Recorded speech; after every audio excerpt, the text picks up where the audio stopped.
ሰላም ጤና ይስጥልን ውድ የአሮማ ሚዲያ ቤተሰቦቻችን የሰዓቱን ዜናዎች እንደሚከተለው እናቀርባለን። አብራችሁን ቆዩ። ቻይና ሰው አልባ የትራንስፖርት አውሮፕላን በተሳካ ሁኔታ ሞከረች። ግሎባል ታይምስ እንደዘገበው የጭነት ማጓጓዣው ድሮን 1200 ኪሎ ግራም ጭነት መሸከም የሚችል ሲሆን 1500 ኪሎ ሜትር የበረራ ርቀት አለው።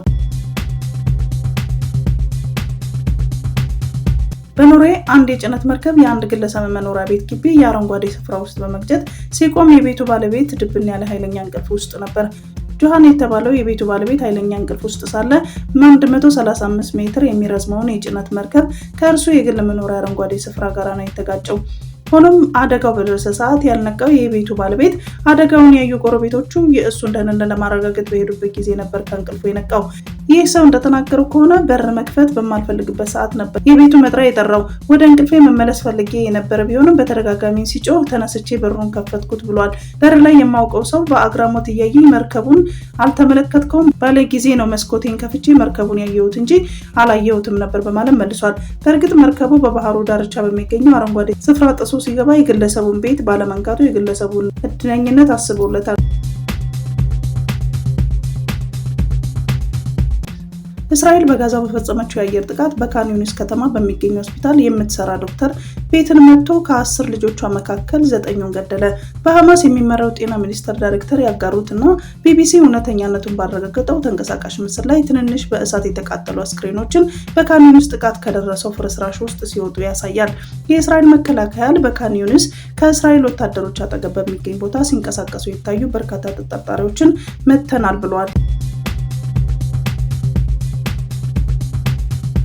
ወደ ሀገር ውስጥ በመግባት ላይ የምትገኘው ጣናነሽ መርከብ ለማሳለፍ ሲባል የኃይል አቅርቦት እንደሚቋረጥ የኢትዮጵያ ኤሌክትሪክ አገልግሎት አስታውቋል። የመርከቧ ከፍታ ከኤሌክትሪክ መሰረተ ልማት ስታንዳርድ በላይ በመሆኑ ዋና አስፋልት ተሻጋሪ መካከለኛና ዝቅተኛ መስመሮች አደጋ እንዳያደርሱና መርከቧን በሰላም ለማሳለፍ ሲባል ግንቦት 17 ቀን 2017 ዓ.ም ከጧቱ 12 ሰዓት ጀምሮ መርከቧን በተሸከመው ተሽከርካሪ ፍጥነትና የትራፊክ ፍሰት ለሚወስን ጊዜ በሰመራ፣ አሳይታ፣ ሎጊያ፣ ሚሌና ኤሊዮሃ አካባቢዎች የኃይል አቅርቦት ተቋርጦ ይቆያል። ስለሆነም በአካባቢ የምትገኙ ክቡራን ደንበኞች መርከቧ በሰላም አልፋ አገልግሎቱ እስኪመለስ ድረስ በትዕግስት እንድትጠብቁልን አገልግሎቱ አስታውቋል። ሰሜን ኮሪያ ባለፈው ሳምንት በሙከራ ላይ የነበረ የጦር መርከብ መፈንዳቱን ተከትሎ 3 ከፍተኛ ባለስልጣናትን አሰረች። የሀገሪቱ ማዕከላዊ ወታደራዊ ኮሚሽን እንዳስታወቀው ተጨማሪ ጉዳት ሳይደርስ አደጋውን እንደተከላከለ ነው። የፒዮንግ ያንግ ባለስልጣን 3ቱን ሰዎች በቁጥጥር ስር ካደረጉ በኋላ ተጨማሪ ምርመራ እያደረጉ መሆናቸውን ይፋ አድርገዋል። ባለስልጣኑ የአደጋውን መንስኤ ባይናገሩም 3ቱ ባለስልጣናት ተጠያቂ አድርገዋቸዋል ተብሏል።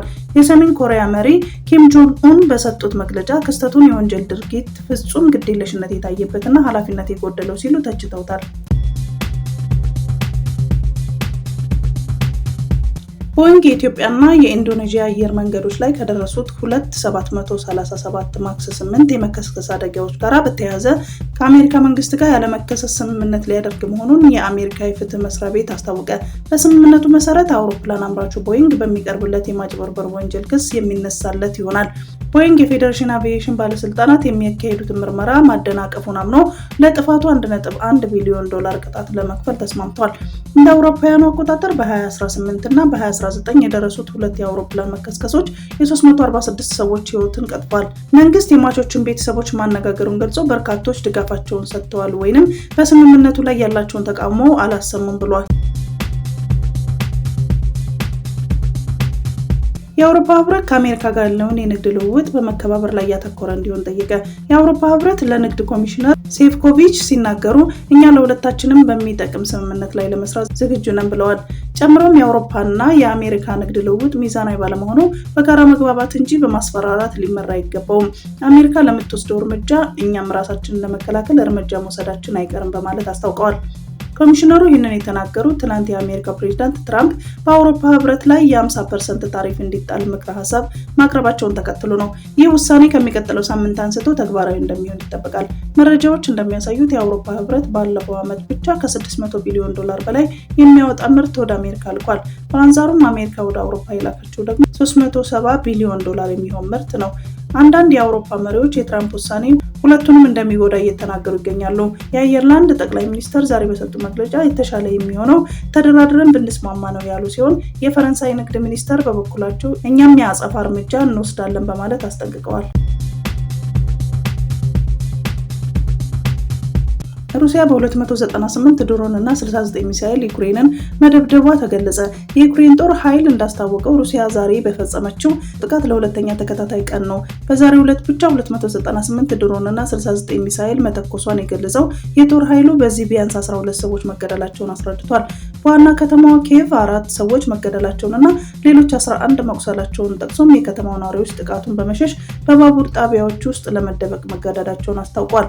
የዛሬውን ጥቃት ተከትሎ ፕሬዝዳንት ዘለንስኪ ሩሲያ አሁንም ሰላማዊ ሰዎቻችንን መግደሏን ቀጥላለች፣ በሩሲያ ላይ ጠንከር ያለ ጫና ካልተደረገ ይህንንም ግድያና ጦርነት አታቆምም ብለዋል። ጨምሮም የአሜሪካ ዝምታ ፑቲን ድርጊቱን እንዲቀጥልበት ብርታት ሰጥቶታል ሲሉ ገልጸዋል። ይህ በእንዲህ እንዳለ የሩሲያ መከላከያ ሚኒስቴር በበኩሉ ዛሬ ዩክሬን 95 ድሮኖችን በመላክ ጥቃት መሰንዘሯን አስታውቋል። ከነዚህም ውስጥ 12ቱ ዋና ከተማዋ ሞስኮ ላይ ኢላማቸውን ያደረጉ እንደነበሩና ሁሉም መክሸፋቸውን አስረድቷል። ኢራንና አሜሪካ በሮም ጣሊያን ያደረጉት የኒውክሌር ድርድር ብዙም ለውጥ አልታየበትም ተባለ። የኢራኑ የውጭ ጉዳይ ሚኒስትር አባስ አራግቺ እስካሁን ከተደረጉት ድርድሮች ሁሉ ሙያዊ የሆነ ውይይት የተደረገበት ነው ቢሉትም አደራዳሪው ኦማን ለውጡ ግን ውስን ነው የሚል መግለጫ ሰጥታለች። አምስተኛው ዙር ድርድር በጣሊያን ሲካሄድ አራቱን ዙር የመሩት በመካከለኛው ምስራቅ የዶናልድ ትራምፕ ልዩ መልእክተኛ ስቲቭ ዊትኮቭ እና የኢራኑ የውጭ ጉዳይ ሚኒስትር አባስ አራግቺ ተገኝተዋል። የኦማን አደራዳሪ ባድር አልቡሳኢድ በጣሊያን የኦማን ኤምባሲ የተደረገው ድርድር ጉዳዮችን የቋጭ እንዳልሆነ አስምረውበታል። በሚቀጥሉ ቀናት ልዩነቶችን እንደሚጠቡ ተስፋ የሰነቁት አልቡሳኢድ ችግሮችን ለመፍታት እንሰራለንም ብለዋል። ቀጣይ ዙር ድርድር እንደሚደረግ የተገለጸ ሲሆን በሁለቱ ወገኖች በኩል ያለው ቁርጠኝነት ለኒውክሌር መርሃ ግብሩ ንግግር በሰላም መጠናቀቅ ቁልፍ ሚና እንዳለው ተናግሯል።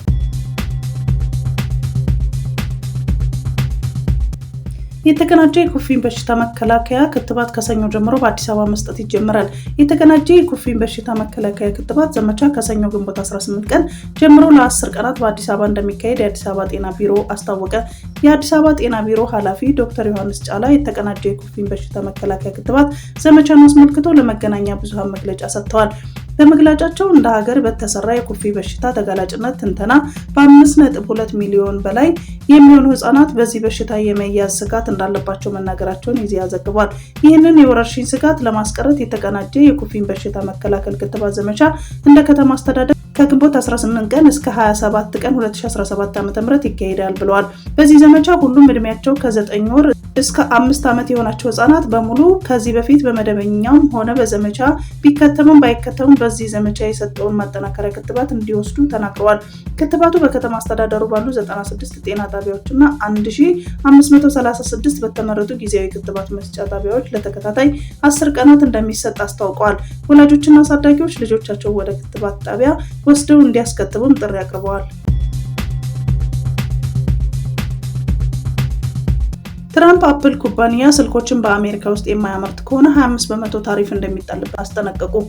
የአሜሪካ ፕሬዝዳንት ዶናልድ ትራምፕ የስማርት ስልኮች አምራች የሆነውን ግዙፉን ኩባንያ አፕል እና ከአውሮፓ የሚገቡ ምርቶችን ኢላማ በማድረግ አስጠንቅቀዋል። ትራምፕ በአሜሪካ ውስጥ ለሚሸጡ ነገር ግን ያልተመረቱ አይፎኖች ላይ አፕል 25 በመቶ ታሪፍ እንዲከፍል አድርጋለሁ ሲሉ አስፈራርተዋል። በየዓመቱ ከ60 ቢሊዮን በላይ ስልኮች በአሜሪካ ውስጥ የሚሸጡ ሲሆን አገሪቱ ግን የስማርት ስልክ ማምረቻ እንደሌላት ተገልጿል።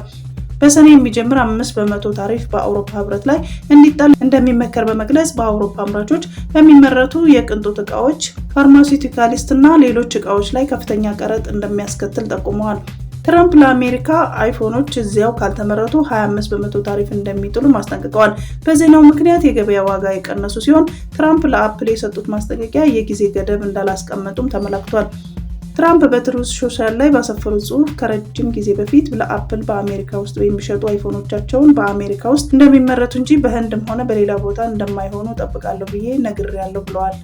ይህ ካልሆነ አፕል ለአሜሪካ ቢያንስ 25 በመቶ ታሪፍ መክፈል አለበት ነው ያሉት። አፕል በአሜሪካ ውስጥ የሚሸጡ አብዛኛዎቹን አይፎኖች እስከ 2026 መጨረሻ ድረስ በህንድ በሚገኙ ፋብሪካዎች ለማምረት ማቀዱን ሮይተርስ ዘግቧል። ወደ ማይናማር የተላከው የልዑካን ቡድን ያራዘመውን ጊዜ አጠናቅቆ መውጣቱ ተገለጸ። አሁንም ወደ ሀገራቸው ያልተመለሱ ከ100 በላይ ዜጎች መኖራቸውን ተነግሯል። ግንቦት 16 2017 በማይናማር በአስቸጋሪ ሁኔታ ውስጥ የነበሩት ኢትዮጵያውያንን ወደ ሀገራቸው እንዲመለሱ ለማድረግ የተላከው የልዑካን ቡድን ያራዘመውን ጊዜ ጨርሶ መውጣቱን ተገለጸ። ልዑኩ ከማይናማር ሲወጣ ውክልናውን ለግብረሰናይ ድርጅት ሰጥቷል የተባለ ሲሆን አሁንም ድብደባና እንግልት ከሚፈጸምበት ጣቢያ ወጥተው በታጣቂ ኃይሎች ቦታ ውስጥ የሚገኙ ከ100 በላይ ዜጎች እንዳሉ ነው የተገለጸው።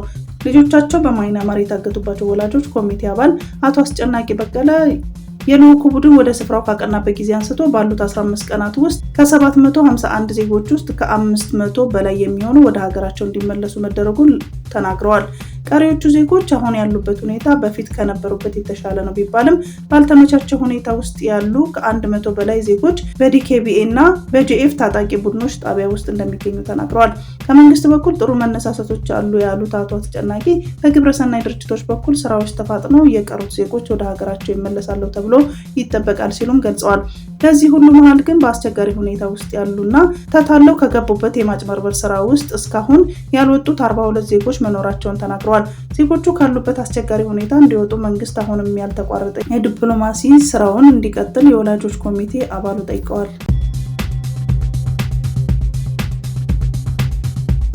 የዓለም አቀፉ የገንዘብ ድርጅት የስራ አመራር ቦርድ የኢትዮጵያን የ3.4 ቢሊዮን ዶላር ሶስተኛ ዙር የብድር ፕሮግራም አተገባበር ግምገማ ቀደም ሲል በተቀመጠው ጊዜ ውስጥ ያጸድቃል ተብሎ እንደሚጠበቅ የድርጅቱ ቃል አቀባይ መናገራቸውን ሮይተርስ ዋቢ አድርጎ ዋዜማ ዘግቧል።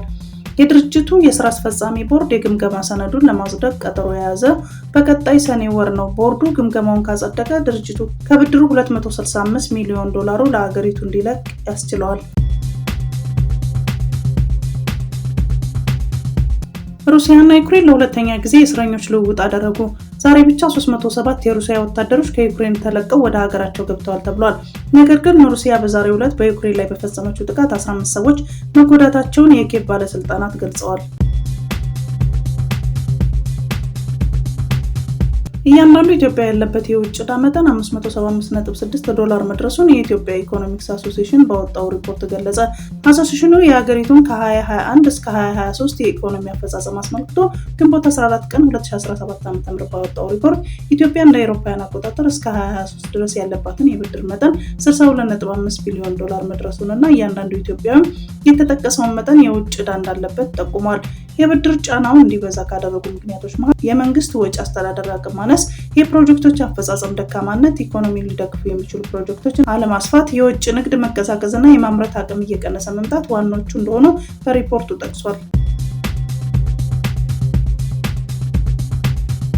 የሩሲያ ፕሬዝዳንት ቭላድሚር ፑቲን የአፍሪካ ቀንን አስመልክቶ ለአፍሪካ ህዝብና መሪዎች እንኳን ደስ ያላችሁ መልእክት አስተላልፈዋል።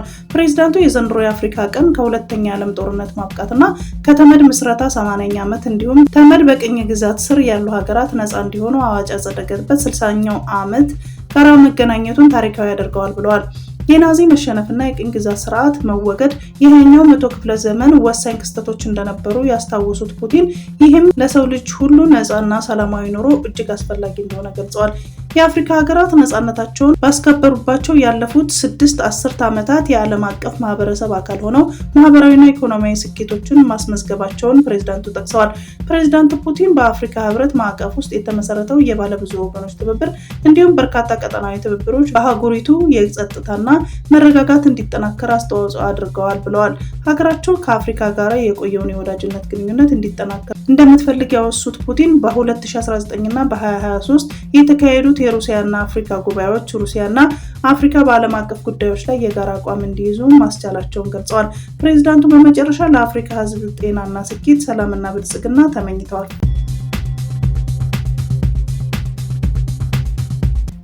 ጉግል በአፍሪካ ንግድን ማሳደግ የሚያስችል የአርቲፊሻል ኢንተለጀንስ መተግበሪያ ይፋ አደረገ። ኤአይ ማክስ የተሰኘው መተግበሪያው ትናንሽ የአፍሪካ ንግዶችን ለማስተዋወቅ አቅም ይፈጥራል ተብሏል። ጉግል ጄሚናይን ጨምሮ በተለያዩ የኤአይ ሞዴሎች ላይ የሚሰራው መተግበሪያዎችን የንግድ ተቋም ፍለጋ ውጤቶች ውስጥ ያላቸውን እይታ እንዲጨምር ዲግዋች በድህረ ገጹ አስነብቧል። መተግበሪያው በተጠቃሚዎች የሚፈልጉ ቃላትን በቀላሉ በማስመሰል እና አሁናዊ የሆኑ የጽሁፍ ማስታወቂያዎችን በማዘጋጀት ስማርት የሆነ የማስታወቂያ ዘዴዎችን ይጠቅማል። በዚህ ኤአይ ማክስ ለአነስተኛና መካከለኛ ኢንተርፕራይዞች ወሳኝ ድጋፍ በመስጠት የአፍሪካን ዲጂታል ትራንስፎርሜሽን ያግዛል ተብሏል። መተግበሪያው የስራ ፈጣሪዎች ከፍላጎታቸው ጋር የሚጣጣምና ከጊዜ ወደ ጊዜ ፉክክር ባለው የዲጂታል ገበያ ውስጥ ያላቸውን ተወዳዳሪነት የሚያሻሽል መሆኑ ተገልጿል። የሳውዲ አረቢያ በጎ ፈቃደኞች ቡድን በኢትዮጵያ ነጻ የልብ ቀዶ ሕክምና መስጠት ጀመረ። ከሳውዲ አረቢያ የመጣው የኪንግ ሳልማን የሰብአዊ እርዳታ ድርጅት በኢትዮጵያ ነጻ የልብ ቀዶ ሕክምናና የኢንተርቬንሽንና ካርዲዮሎጂ አገልግሎት ለመስጠት 29 የቀዶ ሕክምና ባለሙያዎችን ካካተተ ልዑካን ቡድን ጋር በመሆን አዲስ አበባ በሚገኘው የኢትዮጵያ ልብ ሕክምና ማዕከል ከዛሬ ግንቦት 16 2017 ዓ.ም ጀምሮ ለአንድ ሳምንት የሚቆይ የበጎ ፈቃድ አገልግሎት መስጠት ተጀምሯል። በማዕከሉ መስጠት የጀመረው ይህ የነጻ ሕክምና አገልግሎት ከልብ ህመም ጋር ተያይዞ የሚሰቃዩ ህሙማንን ለማከም ያቀደ ሲሆን አገልግሎቱ በዋነኝነት በልብ ህመም ታማሚ ህጻናት ላይ የሚያተኩር ይሆናል። በኢትዮጵያ የልብ ማዕከል በተካሄደው የአገልግሎት ማስጀመሪያ ስነ ስርዓት የተገኘው የጤና ሚኒስትር ዶክተር መቅደስ ዳባ የኪንግ ሳልማን የሰብአዊ እርዳታ ድርጅት ላደረገው ድጋፍ ልባዊ ምስጋናቸውን በመግለጽ ይህ ተነሳሽነት በሁለቱ ሀገሮች መካከል ያለውን የትብብርና የአብሮነት መንፈስ የሚያሳይ ከመሆኑም ባሻገር በኢትዮጵያ የልብ ህሙማንን የማከም አቅማችንንም ለማሳደግ የሚያግዝ ነው ብለዋል። በኢትዮጵያ የሳውዲ አረቢያ አምባሳደር ዶክተር ፉሃድ አልሁመይዳኒም የኪንግ ሳልማንን የሰብአዊ እርዳታ ድርጅት ለተሟላ የልብ ሕክምና አገልግሎት ተጠቃሚ የሆኑ የልብ ሕክምና ቁሳቁሶችና የሕክምና ግብአቶችን ለልብ ማዕከሉ መለገሳቸውን ገልጸዋል። የበጎ ፈቃድ ሕክምና ፕሮጀክቱ በቀዶ ሕክምና የሚታከሙ ህሙማንን የጤና ውጤቶችን ከማሻሻል ባለፈ ኢትዮጵያን የሕክምና ባለሙያዎችን በማሰልጠንና እውቀትን በማጋራት በኢትዮጵያ የረጅም ጊዜ የልብ ሕክምና እድገት ላይ አስተዋጽኦ የሚያደርግ ይሆናል። ከፕሮግራሙ ባሻገር በኢትዮጵያ የልብ ማዕከል እየተሰጠ የሚገኘውን አገልግሎት ጉብኝትም ተደርጓል።